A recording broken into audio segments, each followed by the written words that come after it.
Welcome to the Clarinet Ninja podcast. My name is Jay Hassler. As always, I'm doing my best to bring you the finest in clarinet information and entertainment.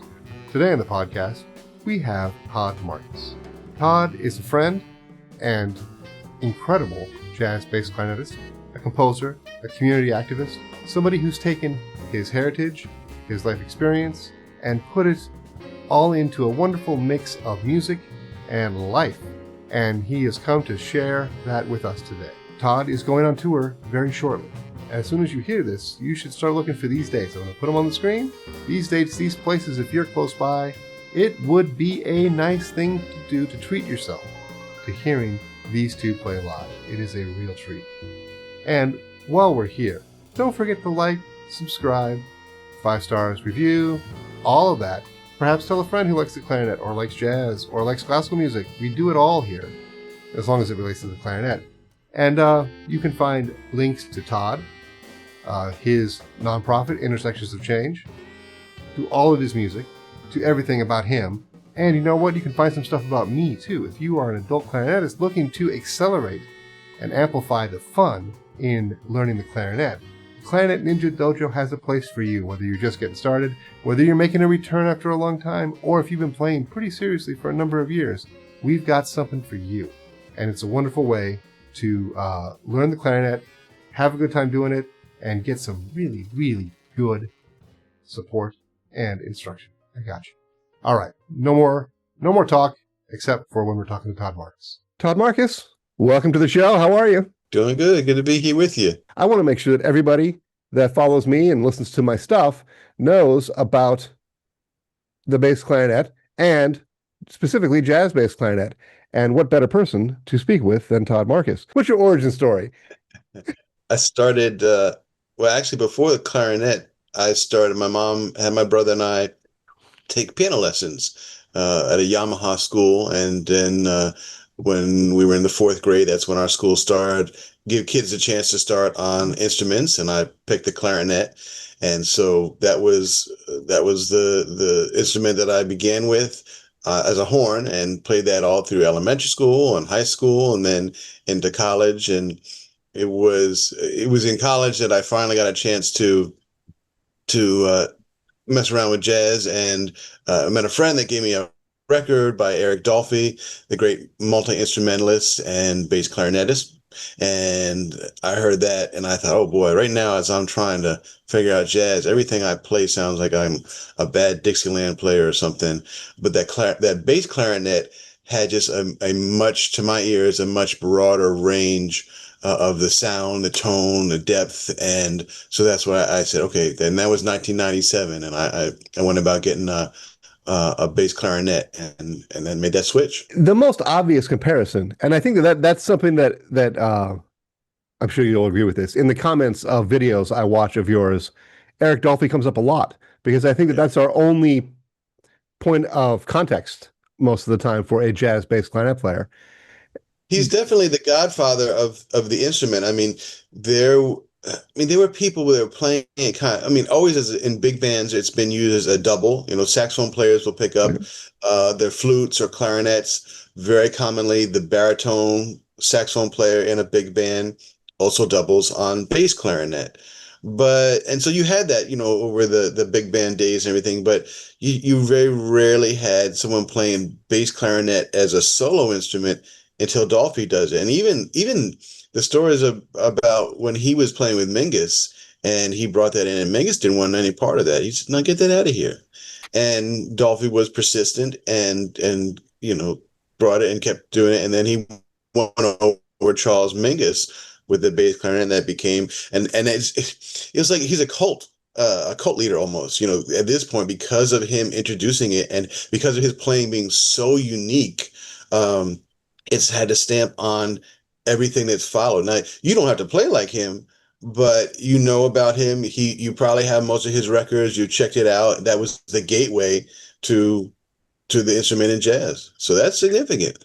When I first heard you play in Denver, at the convention, like, it really struck me that you're playing the bass clarinet, and that is, in a lot of ways, the only similarity I hear between you and Dolphy, because your music is based in something completely different than what he was doing.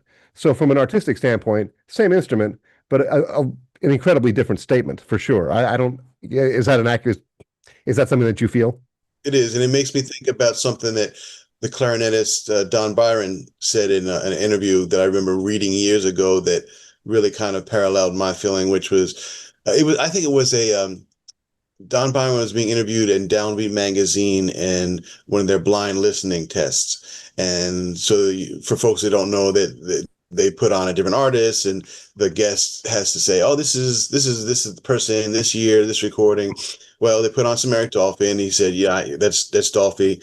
And then he went on to say, uh, that's not that's a whole world unto itself. He said, like, there's probably some tribe out there somewhere that's just like a Dolphy cult tribe. It's just so unique, so strong, so powerful that either you are going to embrace that, and as a result, people hear you and they're going to say, oh, yeah, he's doing that Derek Dolphy thing, or you're going to have to step away from that and do your own thing. And so I feel like that's very accurate. I bought all of Dolphy's records when I was getting into the music because that was one of the few examples that was out there. And so you study that, you learn that. But for me, it was definitely, as you said, I found I wanted to go in my own direction. And really, as far as players, John Coltrane was more of an influence playing wise, content wise than Dolphy was. But because of him being that OG on the bass clarinet, that still holds a very important significance.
I'm more of a jazz historian than player, but still not that much of a jazz historian. I love the music.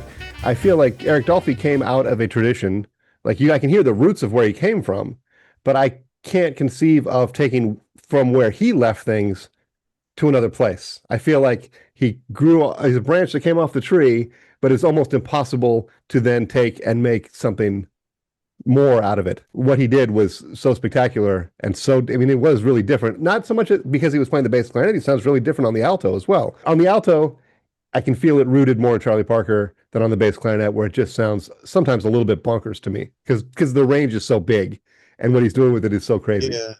No, that's an interesting observation. I think that's accurate because you think about just jazz in general and kind of stylistically from the early days in New Orleans and stylistically the way the music was played then. And you're right, Dolphy's playing in the late 50s and the early 60s. You're right. He had these big intervals, just rhythmically, it was very intense and harmonically, it was more advanced, right? And so it's not like someone that started at a more traditional approach and then expanded. Dolphy kind of the stories are like he was from LA and he would be out on the beach practicing, playing, interacting with the birds, bird calls and playing back to them. And so he had this unique, more, even you could say avant-garde approach already from the beginning. So yeah, I don't know that you had somewhere then to go further from that. I mean, actually, thinking about his last records, which I think the last record was on Blue Note Records, and maybe it was a reflection of taking it further because it was him and an opera singer. I remember that one. Yeah, that was the Yeah, first. so That was the first record I ever had of Eric Dolphy, and oh it wasn't a wow. record. It was a cassette. I remember listening to it on my Walkman when we were on a family vacation, and I remember that first piece, which was almost just like a rhythm, right? That he was playing. There wasn't a lot of uh, harmony involved in it. I just remember listening to it in the car, thinking simultaneously as a teenager would, like, the heck is this? But also completely fascinated by it. Like I knew it Yeah. wasn't a joke, but at the same time, I didn't know what it was. And that's like a beautiful thing to interface with something where you can't recognize any context for this. I don't know what it is, but I'm certain it's worth listening to. To your point, I mean, since playing wise, his style of playing was already so far advanced and more on the avant-garde. So like what is there then left to what boundary, what envelope is there to push further? What would be the music itself, just stylistically? And so maybe that's why we hear, in that case that it was really moving past kind of traditional jazz boundaries into something very different. There's a certain part of his tone, the way he plays the saxophone specifically, that sounds like I can hear Ornette in it, but I can also hear Charlie Parker in it, right? In terms Sure. of the way that the harmony, like the way the language that he's using with the notes, Yeah. it's a singular thing, and that to me transcends what instrument he happened to be doing it on, Agreed. but since we hear a lot more flute and definitely a lot more alto saxophone, the bass clarinet sort of stands alone in terms of that contribution. When I hear your music, I hear a lot of other influences. I've heard you play with Virginia McDonald, which I want to get to later on in the conversation. But I also got the chance to hear your ensemble compositions, the Clarinet Convention in Denver a couple years ago. I've heard you talk about it to the audience, but I want to get a little bit deeper in terms of the influences that are in your music and in your writing. Because I mean, in addition to being I would call you a spectacular jazz bass clarinet player, your writing is also very compelling. No, thank you. And it's something that I take very seriously. I would say that it's as equal to my identity and artistry as my bass clarinet playing and soloing. So I'm glad that it comes across because I feel I'm an equal composer as a bass clarinet player. The Egyptian heritage in your life plays a role in the music that you create. It's not like every piece has an Egyptian influence, but some of them do. And I'm curious just to know, like, what is it that makes that sound? Like, even harmonically. I mean, get in the weeds a little bit with me on terms of like how does that heritage and the sound of the music? I mean, what are the nuts and bolts of getting that sound in the music? Well, for me, I would answer that by going back just to how I kind of explored it. And that is that, so my dad was Egyptian and immigrated to the US in his mid 20s. And he didn't have anyone to speak Arabic to at home because my mom was from Pennsylvania. And, even when you folks see me, they're surprised to learn that I'm half Egyptian because I got my mom's features. We had chances to go back to Egypt starting when I was in the seventh grade and then reconnected with family there.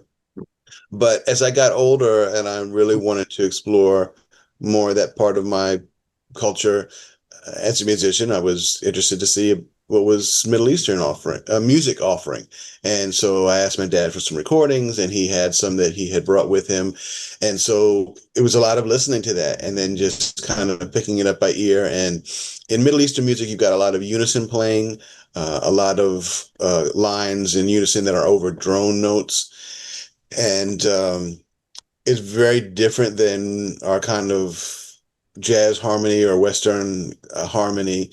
I say they're almost like oil and water because you try to merge the two and they kind of dilute or they don't want to mix so well. A lot of times I found that if I would try to put some of that Middle Eastern lines over top of some jazz chords, it lost its potency versus if you just had it by itself. And so it was a lot of experimentation to figure out how could I make it work with certain harmonies and figuring out different in Middle Eastern music, they're called maqams. They're basically what we call scales. They call them maqams, and there's a quarter note system versus our half note intervals. And while I'm not doing quarter note fingerings, I haven't worked that through, but I did figure out an approximation of some of these Middle Eastern scales, and it's been a lot of work of getting that under my fingers, getting that in my head, getting it in my ears, so that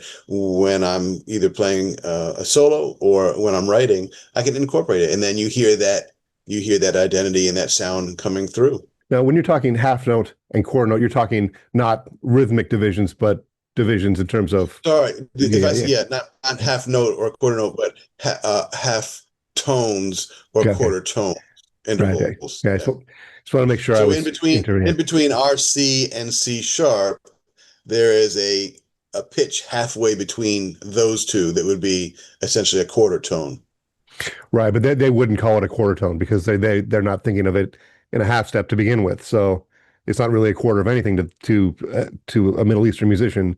It's just a Right, that's regular. part of that maqam, that Yeah, scale. Yeah. right. What I saw, just to give full context, was a bunch of people who I'm sure are really wonderful musicians. Well, I know they are. I heard them play in Denver, and so you hand them your charts. Is there anything in the charts that require them to do anything that's a non-Western concept in the performance? No, they just have to read the music, and again, I have not worked out for myself the quarter tones, and I don't have that in the charts for them. So, I wanted to be stuff that was could be reasonably performed by anyone here in the U.S. So, Right. easy enough for anybody to read and play down. It's important that when you put music in front of people that they don't have an unwanted challenge, right? But that's not necessarily to protect their feelings, but that's just to get a good performance, right? I mean, to get the music to sound Yeah, like I what you mean, want and it to sound and like. it allows in that setting where here in that performance in Denver, where it was not an option for me to bring my own band. It Right. was musicians that were based there, wonderful musicians. But I got to be able to send the music and for them to be able to play it. Now, by contrast, there's a wonderful trumpeter named Amir El Safar. He's based in Newark area. And his family comes immigrated from Iraq, and he's done wonderful work, also combining Middle Eastern music and jazz. And I think whereas my music falls more on this side, it's that split, but leans more towards the jazz side. His is that split and leans a little more to the Middle Eastern side. And his band, I think, they are incorporating definitely the quarter tones, and so that's something that I suspect that it would not be an option for him to have just like a pickup band somewhere, because I think a lot of those pieces of his are definitely contingent on those musicians needing to be able to do quarter tones, and then that's just a whole unique skill set.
If somebody wants to dive into Todd Marcus and his music, what would you say is the record that they should start with? What recording should they look for? I mean, I always say when people say, well, which is your favorite recording? I say, well, do you have kids? Which is your favorite kid? Which is your favorite child? Well, but I'm not even saying like what's your favorite, but if somebody wants to like say Yeah. what's this Todd Marcus character all about? What record would be like the best entry point? for somebody? So I'm going to say my most recent one, which is with my 9-piece group called In the Valley, and that I give that one because it's got my compositional work. It's got my lush arrangements with my 9-piece group, which six horns, piano, bass, and drums. It's got my soloing as well as a lot of other musicians all soloing on that as well, and it's the most recent writing, which I think shows the progress that my writing has gone to. If they wanted a smaller group, then I would say maybe my record called On These Streets, a Baltimore story, which is a quintet and integrates my playing, my composing, and also another half of my life, which is very much doing community work here in Baltimore, Maryland, where I'm very involved in my neighborhood, and separately have from music have a community nonprofit that I'm a part of and co-founder of. So those would be my two as far as how people could get their feet wet in my music and work. I want to. This is a clarinet podcast, but I do want to hear about the other part of your life, which I think, I think as you just stated, has equal importance to you. And you did what every parent wants their child to do, which is go to college, but not for music, right? And like, Yeah, so you went as a political science major initially, that's right. right? And then finished, or maybe got a further degree. I'm not unclear as to that, but up at Rutgers in what I have written up here, urban studies. Participation in the music program was an additional thing you were doing to that, but you weren't a music major as far as I know, right? And I Right. think that that's something that I think a lot of people and young people who are very good at music and are interested in music kind of forget is that you can be great as a musician. And it doesn't have to be the only thing that you do, and it doesn't have to be the only thing that you're interested in. But a lot of people push this narrative of you have to want it more than anyone else in the world. Like you have to do this singularly, otherwise you don't have any chance because the music world is really hard, right? Which, Yeah. the music world is really hard. I mean, there is truth woven into that. And I think that it probably is helpful to not do anything else. But at the same time, to be a fully formed human, it's really good to have some other interests, but even more than other interests, other passions. And so I'm taking you and I actually haven't ever really talked about this very deeply, but I'm interested to know. And I read about a Pastor Harris. Is that right? Am I remembering this right? That Yeah. you got involved with and really triggered what was become like a very, very important thing to you. So I'm going to sort of give that vague framework and ask you to fill in every gap that we need to completely understand what's up. Yeah, I grew up in New Jersey and then came down to Baltimore to go to college, and I was studying political science. My dad, was a teacher, a brilliant historian, um, and he would always have videos on, historical videos and just so I got interested in that kind of stuff, and I was studying political science, and then at the same time I was still doing music. The college that I came to in Baltimore was called Loyola, and had a smaller little music program, and I was playing all the classical stuff at that point, the Weber and the Mozart concertos and all that kind of thing. But it was a chance where then I was able to play in the jazz band. In high school, I had been turned away. They said, no, the director said, no, you have to play saxophone if you want to do jazz. And so it was finally there in college that I got that late start getting introduced to playing these big band charts and a lot of the standard jazz tunes. And so I did that for 2.5 years, but at the same time, I started volunteering in West Baltimore at a chapter of Habitat for Humanity. And then during that time, I met a resident of the neighborhood, and there was one week they didn't have any work for the Habitat, didn't have any work for me and the volunteers. And this guy rolled up, Elder C.W. Harris, and he said, I'll put you to work. And we went down a couple blocks to this vacant building. And at the end of that day, I said, well, I'm here every Saturday. Can I just work with you? And that began a friendship and a partnership that is now 30 years in, because I dropped out of school. I didn't see career-wise myself headed into political science at that point.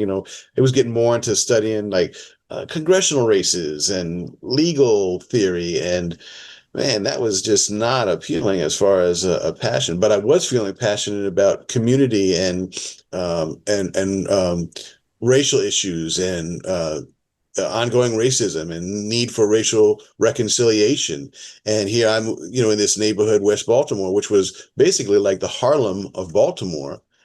uh, Things were all coming together. This opportunity to be engaged in community, a community that had this rich history of the music. I mean, here I'm falling in love with Coltrane and Miles and Duke Ellington and Gary Bartz, and all these people played in what's now my neighborhood. So I left school, did AmeriCorps for 2 years.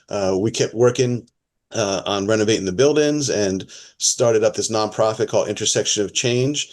And and from that, eventually, simultaneous, I was still working during the day doing all that, but coming home at night and practice my horn and trying to learn jazz.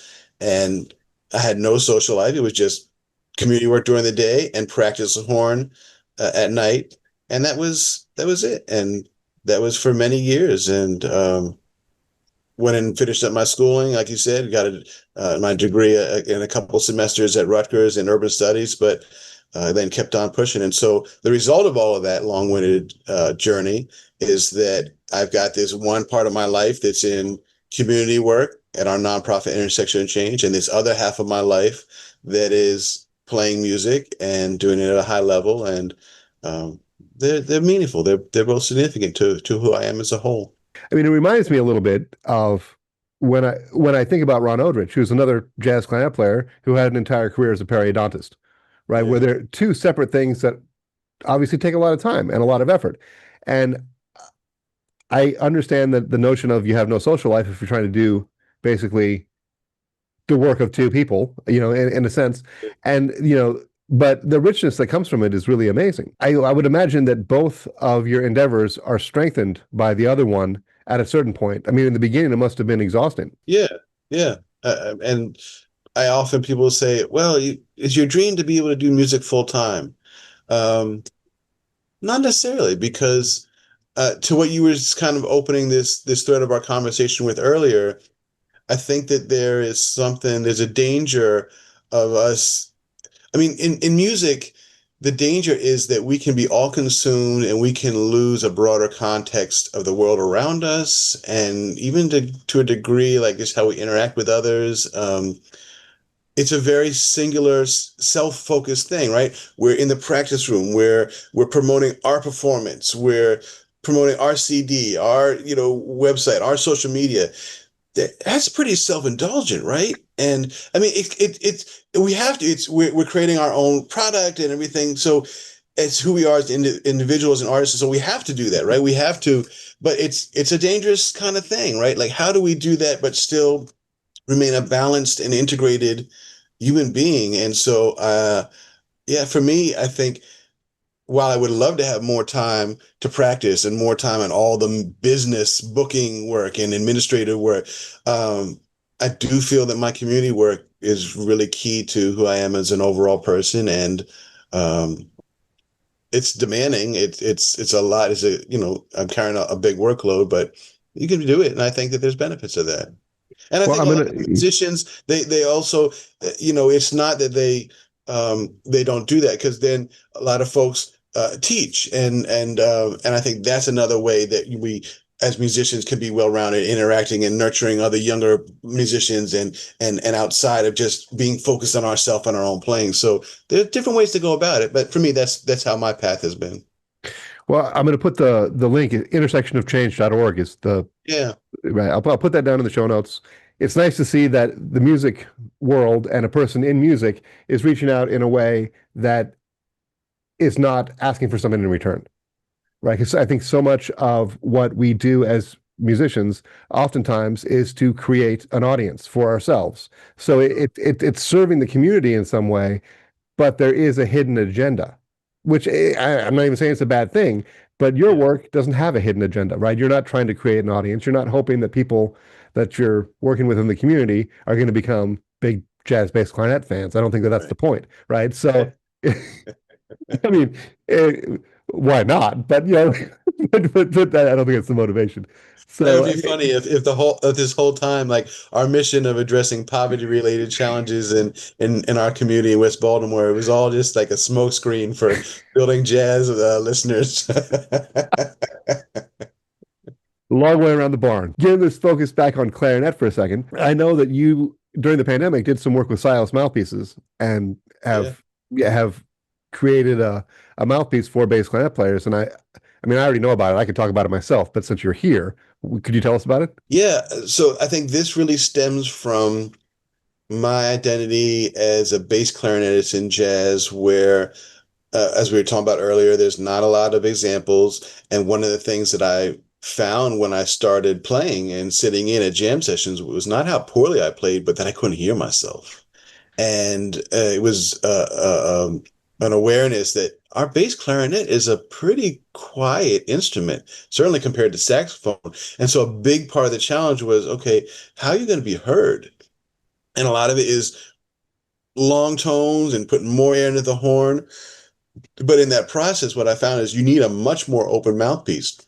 And so years ago, I worked with the mouthpiece maker Bill Street up in Maine, and he would make a more and more open mouthpiece. And then I built my own baffle. I modeled it out of clay, and then I got epoxy from Home Depot and created my own and shaped it. But one of my projects during the pandemic was, okay, I'd like to see, and I had a very bright tone, a very driving tone, which has been crucial for me to be able to hang in there even when the drums are louder and faster tempos. But I made some changes during the pandemic. I bought a new bass clarinet, and I wanted to get a little more of the traditional warmth in there. And so I'd been seeing the Sios mouthpieces, and I said, like, what's up with all these Skittles looking mouthpiece colors and everything? And then when I learned, I thought it was just a weird gimmick, but then when I learned that they were 3D printing them, I was fascinated because I thought, oh, this is going to be an opportunity to look at some options that are not necessarily available through traditionally constructed mouthpieces. And their founder, Paulina, is got a background in engineering and acoustics. Um, and so from a science standpoint, it was a chance for me to say, here's the qualities. I've got this big sound, this projection. I want to get a little more warmth back in here. What can you design that will achieve this mission? And so we had 18 months back and forth, where they sent me different prototypes and I would play test them, give them feedback. And finally we got to the end, which is this Todd Marcus signature mouthpiece. And it's something unique. I think that when you look at what's available for bass clarinet players and to this kind of unique task of playing in jazz, or if you're, I mean, there are people that play, people play in rock settings. Our bass clarinet has got this broad kind of scope and usage these days. So that's a journey and what the mouthpiece that resulted in that was something different that allows people to be able to hang in there in these settings that would normally just be like default. You got to go and play the saxophone in order to be heard. It does make sense to me that there was not a wide range of mouthpieces that are suited to what you wanted to do, because there's not that many people historically. I think you're right, now things have changed, but historically that wasn't a big market. And it would seem to me that the R&D process with a traditional hard rubber mouthpiece would take longer and be more expensive than in the 3D printing world. So it's amazing to like really leverage that advantage to be able to get a product that does fit. I mean, yeah, there's never going to be as many of those sold as a 5RV Lyre, right? Because the 5RV Lyre is something that can go to tons and tons of people. But it's really nice when somebody wants something specific that someone has taken the time to make it. I remember again in Denver, talking to you about that mouthpiece and then hearing you play. Because when we first met, like you were talking about the mouthpiece, and I had the same response to the multicolored, marketing, because it seemed like they were just sort of selling something that wasn't legit. But then, hearing you play on it, it's more than clear that it's a legit thing. What color is your mouthpiece? So here's the thing. I mean, again, props to Pauline Ivino, who is the founder of the company, and again, this expertise she's got her doctorate in acoustics. But I think that the colors stuff is a brilliant marketing thing, right? Like you see that and oh, it's one of these mouthpieces. Yeah. Now, your question, I am not comfortable playing a banana yellow mouthpiece. And I think props to them again for their strategy, because if you are an artist that designs your own signature mouthpiece with them and they're putting that on the market, you cannot get that in black. You can get some black mouthpieces from them, but they will not let you get that in black. And I assume that that's because they want it to be known that this is a signature. Hey, we're going to take the time and create a mouthpiece in partnership with you. We got to make sure it's identifiable. So, Right. so in answer to your question, I've got my my blue one. I got a little. I put a little red mark on it so that you Right. can see it as. I've got a gray one as well, but I'm not going like cherry red or purple fuchsia or banana yellow. I'm keeping it a little more toned down, a little more conservative. I completely agree with you. I can't play on a non-traditionally colored mouthpiece. I inhabit a world that's much different than yours, because like when I go to work, I'm not really supposed to be like, I'm one of a lot of people that could do it. On Broadway, the point is not to stick out. And you don't want to stick out. And even in the orchestral work that I do, I mean, you're one of many, you're one of a large group, and the idea isn't to draw attention to yourself in that way. But when you are leading the group, you can play. Your mouthpiece could be, neon, because Yeah, I mean, your name's on the ticket, right? So I feel like you if you felt comfortable, you could do it in a way that wouldn't be ridiculous. I feel like for me to play on a bright red mouthpiece or a yellow mouthpiece I'd be attracting a lot of attention. And anytime anything was weird, it would be because of that. Well, it sounds weird because yeah, of that yellow mouthpiece. To a violinist in the middle of the section, they would not stop to think about it any more than that. So yeah, I totally get that feeling. But when your name's on the record and you're on the marquee, you can play whatever color mouthpiece you want to. But I do recognize the importance of playing dark blue or gray, which is tamping it down a little bit so it feels okay. But the funny thing is now, I mean, it's not just Sios that's got these unique colors. I'm sure you've seen several of the mouthpiece makers now have these ones that are they look like bowling balls, Yeah, right? yeah. I know Brian Corbin's got his own mouthpieces that have that kind of texture. I think your guy Brad Bain has that as well, maybe, if I'm remember seeing that. I don't know that Brad has that. I know Lee Livingood has that. Okay. I know Van Doren has like a marble looking Yeah, it looks like the thing. marble, like a Yeah, bowling ball with like the streak kind of yeah, stuff. Yeah, yeah. I mean, they're absolutely. Well, I was talking to Lee about it at the most recent clarinet convention, and he said that the rubber that is made that way does sound different. Like the different colors have different tonal properties. Um, and I I'm willing to believe that. I'm not saying that that's not true. I have the same concern about playing on where someone's going to look at it and be like, "What's that?" Like I play on a Brad Bain adjustable barrel, which I love it, but it still attracts attention. When particularly not from clarinet players, but from everybody else that doesn't play the clarinet. Oh, what's yeah, that? And then it becomes one of those things. If you sound good, it must be because of that, and if you sound yeah. bad, it must be because of that. And none of it's true, right?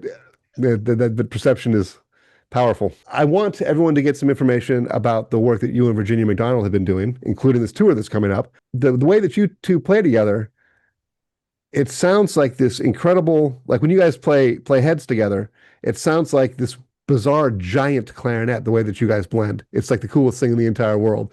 Like, and you don't have to talk about that part of it. That's just me. But talk about the work that you guys have done. I've heard you on tour, and when I went to hear you play at Smalls, I guess that was a year and a half ago, I felt like I was hearing great music that as it stands today is great, but I also heard like a certain kind of stretching that I imagined it was much like hearing music in the 60s, where it was going somewhere. This isn't necessarily, I wouldn't classify it as avant-garde, I don't think you would either, but it had a way that somebody is searching for a sound. Someone is creating something in a way that isn't like I didn't feel like I was hearing you play the same thing that you must have played last night.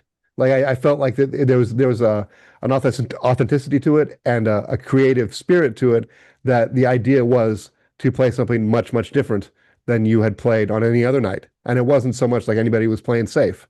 People were doing things that had a real feeling of we're trying to take this somewhere right now in front of you. And it was a really wonderful thing to hear. Well, thank you. Yeah, and I think I mean, playing with Virginia these past several years has been a joy and a kinship around the way that we both want to present the clarinet and the bass clarinet in modern jazz and show what we're capable of and being just as intense and powerful and beautiful as a saxophonist in this music and exploring and like you're mentioning finding different stuff and when we're on tour finding ways to be creative with the same song each night in a different place and I mean, that's the joy of being able to tour with great musicians is being creative and artistic. And for me, I've long liked presenting when I'm doing a quintet my music with another fellow clarinetist. Don Byron is one of my musical heroes that I've was inspiration for years, and then it's over a decade that we've been playing and making music together and done touring, and then Virginia has been another one in that similar kind of kinship. She and Don are very different players, but both beautiful and powerful artists in their own ways. And so, yeah, I love doing that. And we had a tour this year. Well, we've done a lot of playing this year. We were a couple in Baltimore, and then she had us up in Toronto and Buffalo, and then I had a tour where we were in New York and Philly and Cincinnati and Cleveland. And next month we head down south to Virginia and Tennessee. So trying to make as much happen as possible. I've been having good success with it so far. What information do you think could be helpful to people that are not improvisers, that want to become improvisers, or not bass clarinetists, or that are clarinetists that want to play the bass clarinet? What are some things that you found to be helpful, or maybe hurdles that you had in that endeavor? For me, I talked about how significant it was to learn about Don Byron as someone after I had explored and found Eric Dolphy, and then I wanted to see, well, what's an example of clarinet in more modern jazz and a little more of a straight ahead kind of approach. And for me, coming across Don Byron's work was so tremendous in that because it showed me a model, and I think that's the bottom line is that anything that you want to do, look to see who's doing what inspires you, what you like, and then, start studying that. And in music, it can be transcribing a solo. It can be just, it has to be listening, right? You got to be listening and getting that in your head. And I'm really a big believer that we are able to teach ourselves a lot. For me, theory and harmony, a lot of that began because I didn't know that earlier on. And so I sat at the piano. Okay, what is a C major seven chord? And I would just outline it C, E, G, B natural.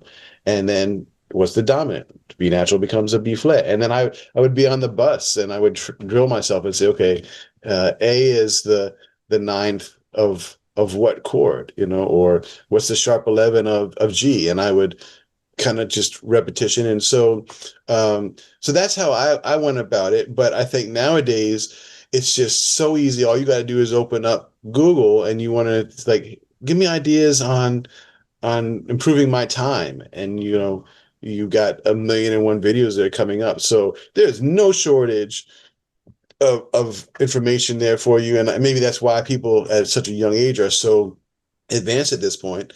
And then, of course, finding a good teacher, right? I think that interestingly, because I'm self-taught, I had, it was a slow process. I started late. It was slow going. I think I had some bad habits that would have been corrected by if I had a regular teacher.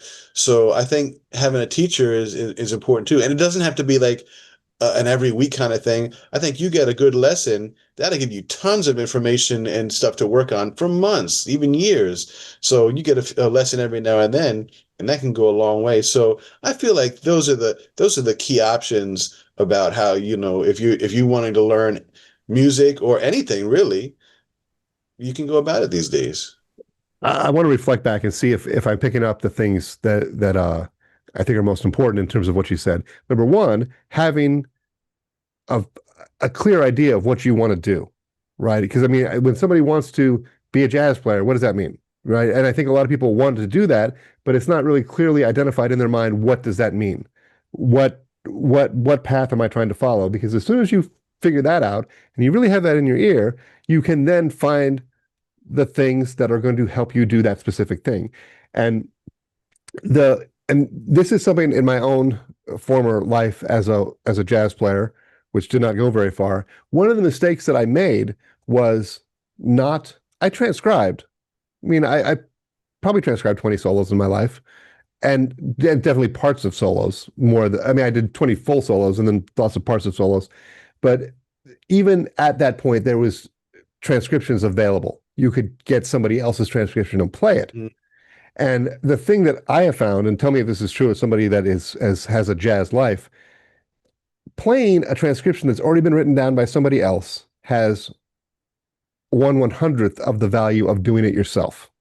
Mhm. Even though doing it yourself is really, at first, particularly, super time consuming and painful Oh yeah. almost.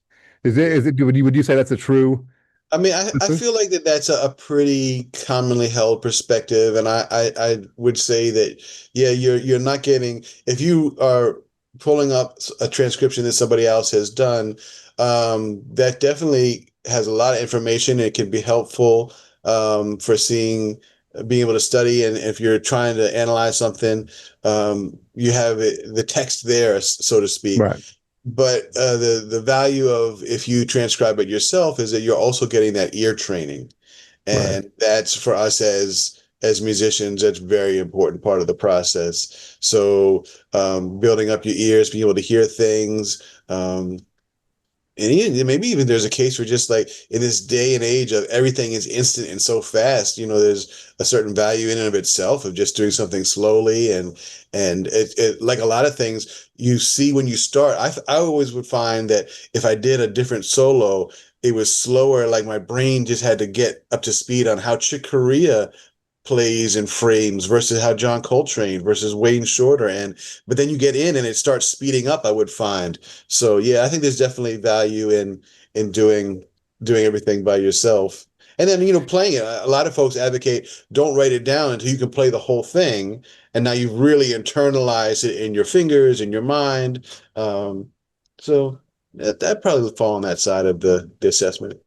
I mean, when I was studying jazz alto with Gary Foster out in California, he and Lee Konitz were working on an album that they were going to play Warren Marsh solos as the heads of tunes, and so Oh they had to wow. they were transcribing the solos, and this is one of the moments where I thought to myself, yeah, I don't think this is for me. I don't think I have the skill set to do this.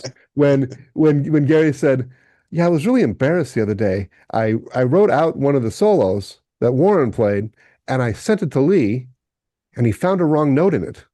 And he Mm. said, I hadn't played it before I sent it to him. So I'm thinking to myself, okay, Warren Marsh solos are complicated enough as it is. So even to transcribe that on any level, super hard. But then to do it without playing it, right? To just do it by ear, write it down, and be embarrassed that you had one wrong note in it.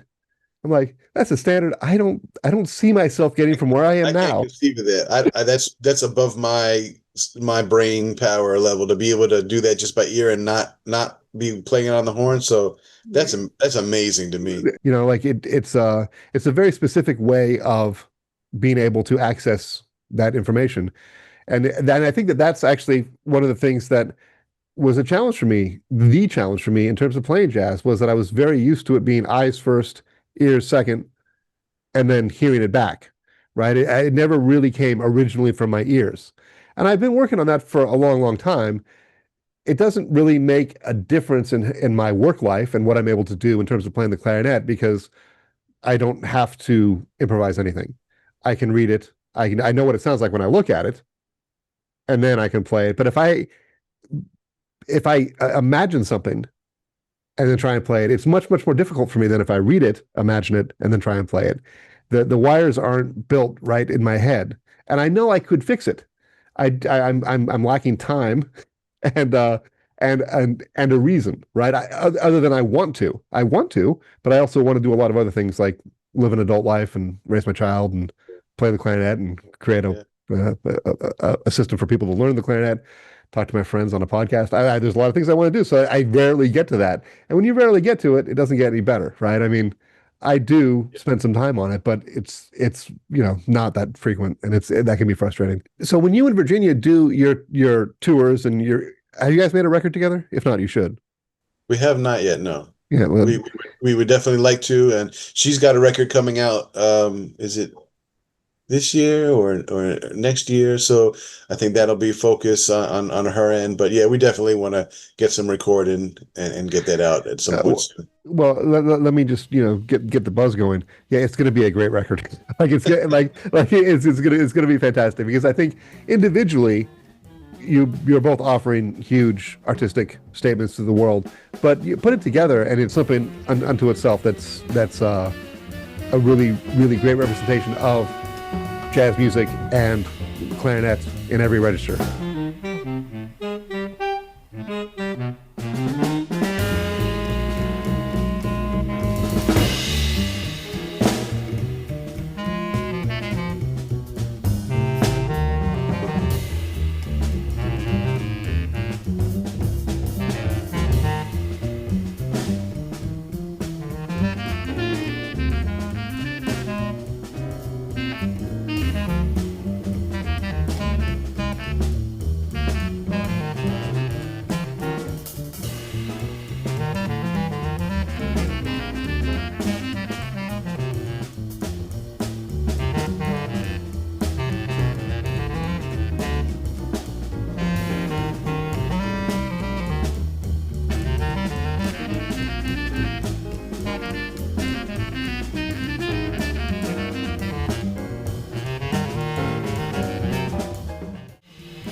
Logistically, it's not that hard for me to get to Smalls, but emotionally, sometimes the time it takes to get on the train and go down and spend hours doing like it's funny like you're talking about like things being immediate like that seems like such an old thing to do to like actually spend hours to go hear music.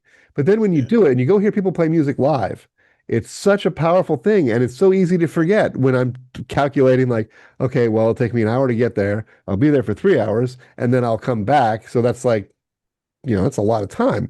But then after I do it every single time, I'm on the train home, just like alive, vibrating with like happiness and joy that I got to experience this thing. And like I can't get myself back into that position enough to then go hear music the next week. Because living in New York City, there's almost always someone to hear. I mean, there is always someone to hear, but there's people I really want to hear a lot of the time, and I don't do it. And it simply is get home from a day doing stuff and then to go back out and spend another hour commuting. It seems like a lot, but it's always been worth it. I've never once thought to myself, I wish I didn't do that. Very, very much the reality. And I think that as we get older, that just is a dynamic that um, gets increasingly difficult that we look back and think like, how when I was younger, how did I have 4 or 5 hours to practice in a day? Like the notion of that now is just, how is that conceivable? And it just, I think it's the reality that we get older, we have different kind of responsibilities, work, income, parenting, managing your household, and so it can be a challenge because in our energy, we start getting older, don't have as much energy, and so sometimes we got to psych ourselves up to go and make that trip down to go to see the venue, go see the show. But of course, what you're saying is that when we do, then we're rejuvenated, we're inspired, and that's important for us as then musicians too. And that having that inspires us, and then maybe you come home and like, I'm gonna get a little time on the practice on my horn, practicing before I go to bed, and so that's important. And I find that even if I'm exhausted and I go out, and it's rejuvenating and refreshing for me to hear live music, and in a way that, yeah, recordings are cool, but hearing live music, that's still, you can't top that. Particularly in today's world, oftentimes we're not even presented necessarily with an entire album to listen to, right? Spotify will just play us, train records from any era. It doesn't really matter to Spotify that, the early Miles stuff is completely different than what he was doing at the end of his life. It's John Coltrane, as far as Spotify is concerned, so it mixes them up in a weird way. And so to hear people making a musical statement, an artistic statement, that is, you are forced to listen to all of it, right? You can't skip anything. You can't move to the next track. You're there and you're in it, and it's so compelling. It really landed with me when you're talking about being rejuvenated by it, because there are so many ways that all of our lives, even if we're just a music fan, we love the clarinet, but we don't play it even, let's say. Maybe you don't even play it. That is still going to rejuvenate you to hear that live experience and be in the room with that particular set of air vibrating, making that sound. It's a special thing. And it's hard to remember how special it is when you can experience it so easily. I've got a nice speaker here. I can listen to anybody play anything with the magic of the internet, but it's not the same. That is a good reminder of that. And I love that you put words to why. Because so few things give back to us in that way as to hearing somebody else play music. Thanks, man. I really appreciate you being here. I've been a fan since the week that I met you and I got to hear you play. And it's been a really meaningful thing in my life to have you as a friend and to see you when you come through town. I don't often get to Baltimore, but when I do, I would like to see that green room in person. And yeah, and thank you for coming on and talking about all this stuff. It's really nice to hear somebody who has forged their own path in their own way. And I feel like what you're doing is inspiring for the world and what you're doing in the community, but also artistically and with the clarinet. It's the bass clarinet. I mean, yeah, it's remarkable. Tell us the dates of that tour one more time with Virginia.